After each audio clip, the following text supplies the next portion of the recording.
Il y a eu un gros catalyseur quand même pour le Bitcoin et notamment pour son record début janvier, c'était les annonces de Donald Trump, son programme. Est-ce que si on fait un peu le bilan à 5 mois après son élection, qu'est-ce qui a avancé véritablement en termes de Il y a législation? quand même le décret sur la réserve stratégique, Oui, c'est ça. qui est quand même en fait conséquent. Après, il faut avoir en termes de montant, en termes d'allocation. Ces dominations aussi, clairement, sont quand même orientées. Après, il y a effectivement le sujet de conflit d'intérêts majeurs, mais qui ne semble pas trop déranger. Non, il ira en prison. Là-bas, ça n'a pas l'air de déranger. Il ira en prison beaucoup plus tard.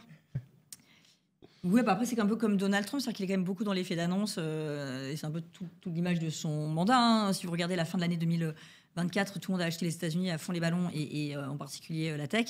Puis finalement, ils sont aperçus que ça marchait pas très bien avec le programme de Donald Trump. Et d'ailleurs, on a eu, il me semble, quelques déconvenues au lendemain de l'élection de Donald Trump, précisément sur les cryptos. Alors lui, je pense qu'il a dû empocher un peu de pognon au passage, mais c'est pas si lisible.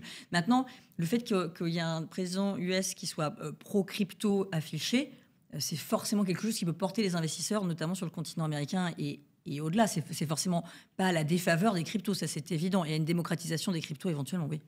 Ça veut dire qu'il peut y avoir un mouvement de fond qui porte quand même l'idée de la crypto. Et là, sortons des côtés un peu spéculatifs. C'est-à-dire qu'il y a des raisons de se dire que le Bitcoin et donc quelques autres peuvent être aujourd'hui une classe active de diversification. On rappelle, c'est le thème de notre causerie du jour. Il y a une réalité, c'est qu'effectivement, Donald Trump, l'administration souhaite effectivement faire du Bitcoin, enfin globalement des cryptos, en fait, une arme en fait stratégique, puisqu'en fait, en l'occurrence, vous avez Paul Atkins, là, donc, qui est le patron de la SEC, qui est pro-crypto, donc forcément, on va avoir une dérégulation sur ces sujets-là.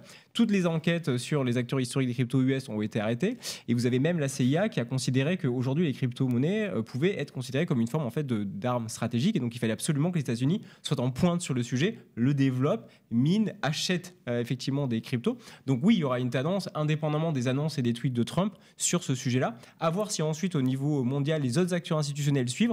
Mais quand BlackRock dit que maintenant, sur son portefeuille modèle des fonds de pension, ils vont avoir 1% en l'occurrence de crypto, je pense que d'autres acteurs vont suivre, d'autres indopendants vont suivre, qui vont effectivement amener... BlackRock, c'est un des premiers qui a lancé les ETF aussi. Hein.